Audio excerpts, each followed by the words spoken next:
আর্থিক প্রতিষ্ঠানের অনিয়মের বিষয়ে অভিযোগ মিথ্যা, দাবি এসকে সুরের। 2 ডেপুটি গভর্নরকে তদন্ত কমিটির জিজ্ঞাসাবাদ।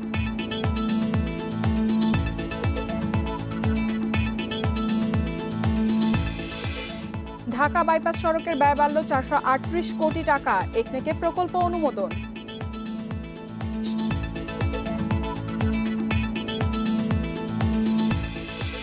বিধিনিষেধেও গাজীপুরে চালু কলকারখানা, খোলা দোকানপাট, বাস না থাকায় দুর্ভোগে সাধারণ মানুষ।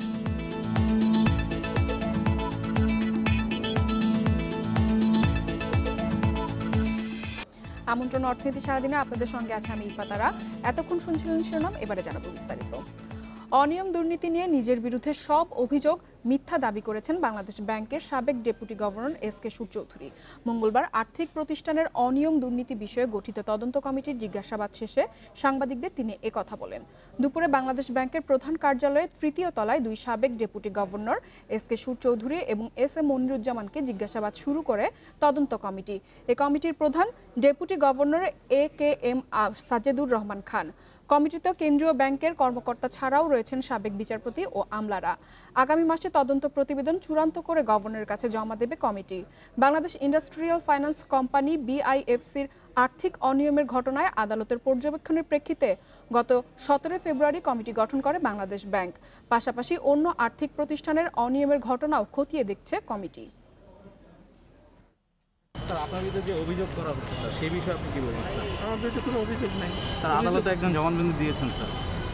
জবানবন্দি না, জানা বলা হয়েছে স্যার, গণমাধ্যমের রিপোর্ট এসে স্যার টাকার বিনিময়ে স্যার বাংলাদেশ ব্যাংকের কর্মকর্তার মিথ্যা। তার মানে স্যার আপনার বিরুদ্ধে যে অভিযোগগুলো আছে এগুলো আপনি মিথ্যা বলছেন? স্যার, আপনার বিরুদ্ধে যে অভিযোগটা করা হচ্ছে তা কি আপনি অস্বীকার করছেন স্যার?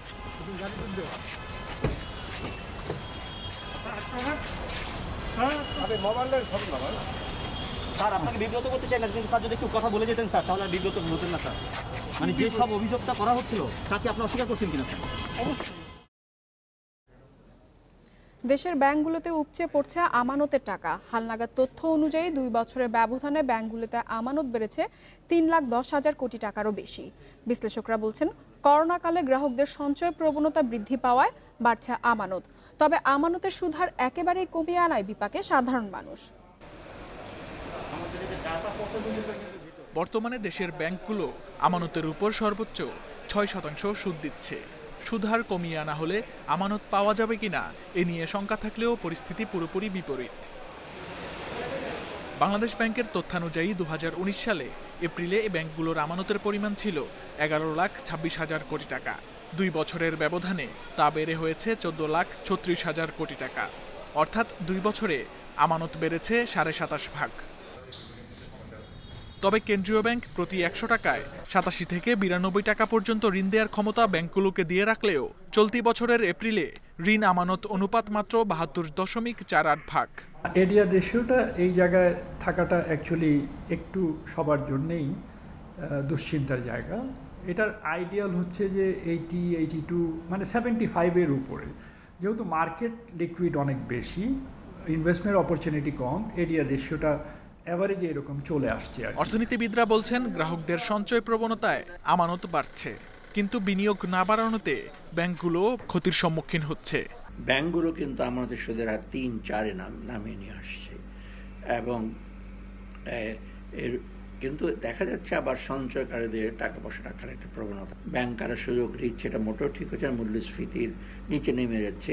এটাতে আসলে সাধারণ মানুষের বঞ্চনার শিকার হচ্ছে। এ অবস্থায় প্রস্তাবিত বাজেটে উল্লেখিত প্রবৃদ্ধির লক্ষ্য অর্জন ও বেসরকারি খাতে গতি বাড়াতে ব্যাংকের আমানতের সর্বোত্তম ব্যবহার নিশ্চিতের তাগিদ বিশ্লেষকদের। Shamim Ahmed, independent news, Dhaka. রাজধানীর যানজট নিরসনে ঢাকা বাইপাস 4 লেনে উন্নীত করতে ব্যয় বাড়ছে 438 কোটি টাকা। 4 বছর মেয়াদ বাড়িয়ে এ প্রকল্পের প্রথম সংশোধনী প্রস্তাব অনুমোদন দিয়েছে জাতীয় অর্থনৈতিক পরিষদের নির্বাহী কমিটি একনেক। মঙ্গলবার এনএসি সম্মেলন কক্ষে একনেক সভায় প্রধানমন্ত্রী বলেন, যত দুর্যোগই আসুক বাংলাদেশের মানুষ মোকাবিলায় সক্ষম। রাজধানীর যানজট নিরসনে সরকারি বেসরকারি অংশীদারিত্বে ঢাকা বাইপাস সড়ক 4 লেনে উন্নতিকরণ প্রকল্পের অনুমোদন দেওয়া হয় 2016 সালে। গাজীপুরের জয়দেবপুর থেকে মদনপুর পর্যন্ত ৪৮ কিলোমিটারের সড়ক নির্মাণ প্রকল্প ২০২০ সালে শেষ করার লক্ষ্য ছিল সরকারের। নির্ধারিত সময়ে প্রকল্পটি শেষ না হওয়ায় একনেক সভায় এর ব্যয় ও সময় বাড়ানো হয়, যার ব্যয় বেড়ে হচ্ছে প্রায় ৬৭৫ কোটি টাকা। প্রকল্পটি শেষ হলে উত্তর ও পশ্চিমাঞ্চলে পণ্যবাহী যানবাহন ঢাকায় প্রবেশ না করেই সরাসরি চট্টগ্রামের পথে যেতে পারবে। এটা একটা পিপিপি সড়ক, এখানে মাননীয় প্রধানমন্ত্রী এবং সবাই ইটসেলফ একটা মনোভাব ছিল যে এইটা অনেক সময় লেগে যাচ্ছে, ডিলেড প্রজেক্ট বলবো আমরা। এইটা নিয়ে মাননীয় প্রধানমন্ত্রী আমাদেরকে বলেছেন সংশ্লিষ্ট কর্তৃপক্ষকে যে এখন কোমর বেঁধে নামও জোরে এবং তাড়াতাড়ি শেষ করুন, অনেক দেরি হয়ে গেছে। একনেক সভায় দুর্যোগ ঝুঁকি হ্রাসে বঙ্গবন্ধু বইয়ের মোড়ক উন্মোচন করা হয়। এ সময় প্রাকৃতিক দুর্যোগ মোকাবিলায় বঙ্গবন্ধুর ভূমিকা তুলে ধরেন প্রধানমন্ত্রী। ঘূর্ণিঝড় বা জলোচ্ছ্বাস বা যে কোনো প্রাকৃতিক দুর্যোগ মোকাবেলা করবার মতো আত্মবিশ্বাস আমরা পেয়েছি এবং তার পরিকল্পনা বা এটা করার যে উদ্যোগ সেটাও আমরা নিতে পেরেছি। এটা আমাদের জন্য শুধু না, বিশ্বের যে কোনো দুর্যোগ প্রবণ এলাকার জন্য অনুকরণীয়। সভায় প্রধানমন্ত্রী বলেন, সহস্রাব্দ উন্নয়ন লক্ষ্য এমডিজি বাস্তবায়নের মতোই টেকসই উন্নয়ন লক্ষ্য এসডিজি বাস্তবায়নেও সঠিক পথে আছে বাংলাদেশ। এসডিজি বাস্তবায়নে বিশ্বের 3টি দেশের মধ্যে বাংলাদেশ অন্যতম অবস্থানে আছে। আমাদের সুষ্ঠু পরিকল্পনা, সুনির্দিষ্ট দিক দর্শন আছে এবং আমরা সেই পরিকল্পিতভাবে এগোচ্ছি বলে এটা অর্জন সম্ভব। সভায় রংপুর ও নীলফামারীতে গ্যাস বিতরণ পাইপলাইন নির্মাণ সহ 10টি প্রকল্প অনুমোদন দেওয়া হয়। এতে মোট ব্যয় হবে ৪,১৬৬ কোটি টাকা। Sajjad Hossain, independent news, Dhaka. স্বল্প ও দূরপাল্লার বাস চলাচল বন্ধ করার মধ্যেই সীমিত গাজীপুরের প্রথম দিনের লকডাউন।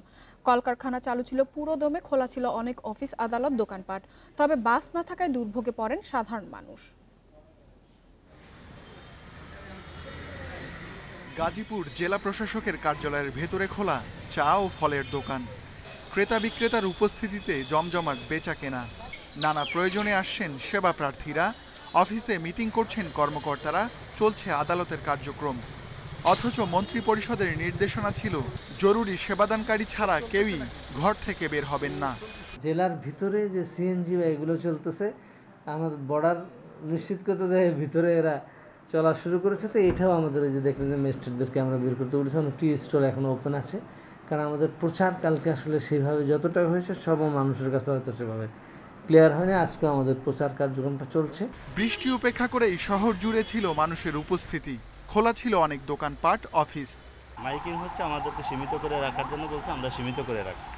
তবে বাস চলাচল বন্ধে কঠোর ছিল প্রশাসন। জেলার ভেতরে বাস চলেনি, এতে দুর্ভোগে পড়েন অফিস কারখানাগামী মানুষ। সিএনজি চালিত অটোরিকশা সহ নানা ধরনের যান চললেও তা ছিল প্রয়োজনের তুলনায় কম। এতে বাড়তি ভাড়াও গুনতে হয়েছে যাত্রীদের। তবে ব্যক্তিগত গাড়ির অবাধ চলাচল ছিল। খরচ অনেক টাকা হয়েছে, দুর্ভোগ বেঁচে গেছে। এখন ভাই চাকরি বাকরি জীবন, আর না হলে তো চাকরি থাকতে না। এদিকে ঢাকা ছাড়া অন্য জেলার ব্যক্তিগত গাড়ি ও বাস গাজীপুরে প্রবেশ বন্ধে কঠোর ছিল প্রশাসন। এজন্য জেলা জুড়ে বসানো হয় 20টি চেকপোস্ট। রাজেন্দ্রপুর রাস্তা কিন্তু একমাত্র পণ্যবাহী ট্রাক এবং অ্যাম্বুলেন্স ছাড়া কিন্তু আমরা কোনো যানবাহনে আমরা ঢাকামুখী হতে দিচ্ছি না। এখানে পুরোপুরি কঠোরভাবে যে লকডাউনের যে নির্দেশনা দিয়েছেন সরকার থেকে, আমরা সেগুলো পালন করার চেষ্টা করছি। অনুমতি না থাকলেও খোলা ছিল রপ্তানিমুখী সহ প্রায় সব কারখানা। সার্বিক পরিস্থিতি বিবেচনায় কারখানা খোলার অনুমতি দেওয়া হয়েছে বলে জানান জেলা প্রশাসক। Ruhul Amin, independent news, Gazipur. চরের উন্নয়নের জন্য বিভিন্ন ক্ষেত্রে বরাদ্দ বাড়লেও সামাজিক নিরাপত্তা খাতে বরাদ্দ অনেক কম বলছে চর ন্যাশনাল অ্যালায়েন্স, যা দিয়ে চরাঞ্চলের কেবল 1.3 মানুষকে সুরক্ষা দেওয়া যাবে। মঙ্গলবার চরাঞ্চলের সম্ভাবনা এবং করণীয় নিয়ে এক অনলাইন সভায় জানানো হয়, প্রস্তাবিত বাজেটে চরের মানুষের সামাজিক নিরাপত্তার জন্য বরাদ্দ 217 কোটি টাকা, যা মোট বাজেটের মাত্র 0.2 এ অর্থ দিয়ে 70 লাখ চরবাসীর মধ্যে সেবা পাবেন মাত্র 94,000। তবে সামাজিক নিরাপত্তায় তেমন বরাদ্দ না থাকলেও স্থানীয় সরকার ও পল্লী উন্নয়ন, কৃষি সহ অন্য খাতের উন্নয়নে বরাদ্দ বেড়েছে। চরের মানুষের জীবন জীবিকার উন্নয়নে বিভিন্ন মেয়াদী পরিকল্পনা নেওয়ার তাগিদ দেন চর অ্যালায়েন্সের সভাপতি আতিউর রহমান।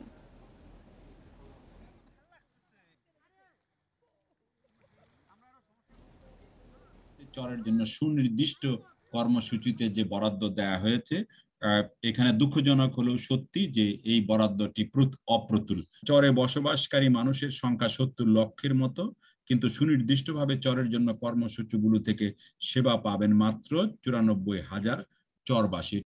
আমাদের চরের মানুষের যে প্রাপ্য সেই প্রাপ্যটা যাতে সঠিকভাবে পায় এবং সেটার অর্থ যাতে কোনো ভাবে নষ্ট না হয় এবং সঠিকভাবে যাতে আসল যারা পাওয়া দরকার তাদের কাছে পায়, সেটার জন্য আমরা অবশ্যই ব্যবস্থা নিব।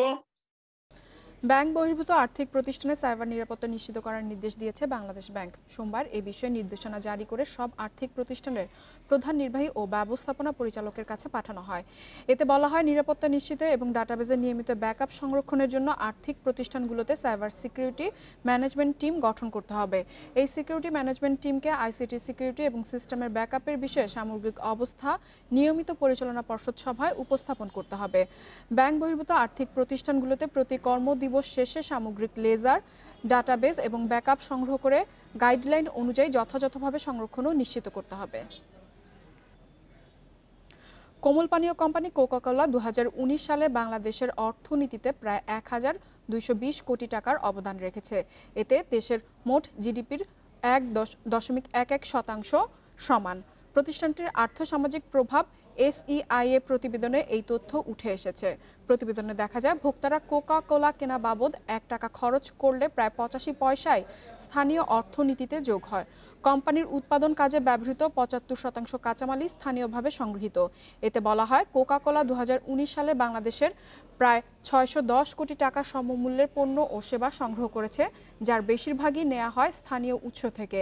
এছাড়া নিজস্ব ভ্যালু চেইনের মাধ্যমে 22,000-এরও বেশি মানুষের কর্মসংস্থান তৈরি করেছে কোকা কোলা।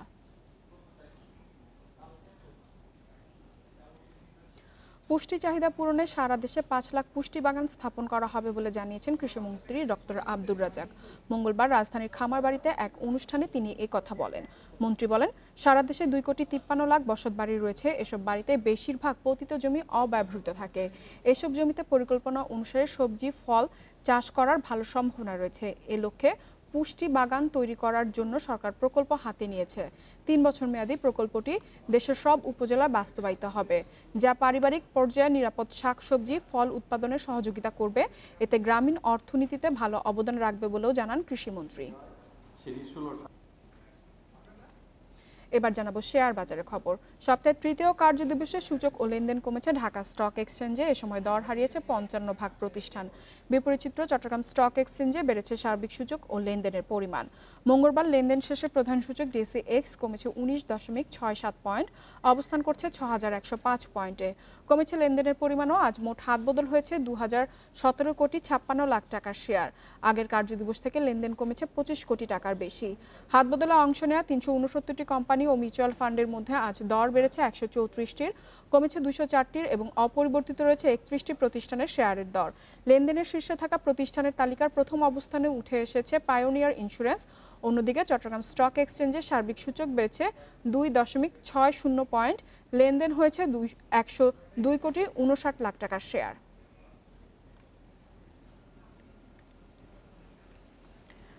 আর এই ছিল অর্থনীতি সারাদিনের আজকের আয়োজনে। ইন্ডিপেন্ডেন্ট টেলিভিশনের সব খবর আরও জানতে চোখ রাখুন ফেসবুক, ইউটিউব এবং টুইটারে। আমন্ত্রণ আমাদের পরের আয়োজনে।